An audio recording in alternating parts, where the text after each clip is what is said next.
रंग बरसे भीगे चुनर वाली रंग बरसे।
बहनिया के बन जा तू अगुआ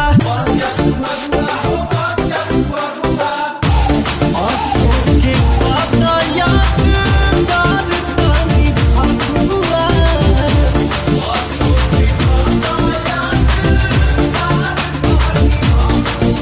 हद कइला सु देखी के मौका होलिया में दे देलस धोखा भूत राजा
लहंगा में दाग लगा सोने की थारी में जो ना परोसा, सोने की थारी में जो ना परोसा, सोने की शादी करूंगा करे कलाई मारूंगा। दिनों में मैं बंद कोई के दरवाजा, कोरा में उसी को भरूंगा। मेरे राजा जी इसे ना बोलो, लाज शरम के सटर तक खोलो। ओ तुमको बात तो सुन तो माने, पीपल के भूता बन जा रे, तोरा बहिन के सोट मोरो जीजा जी, तोरा बहिन के सोटा मारो भाइये संगे भागल रे, तोरा बहिन के सोटा मारो भाइये संगे भागल रे, तोरा बहिन के सोटा मारो। मेरे मर्द मोहब्बत जी, लब का खुदा धीरे। अंगनवा गील को देलो, लहंगवा गील को देलो। Do me a favor, let's play होले।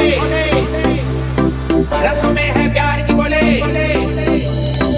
इसके निगाल जो बन कोई लाल लाल, देख ली ही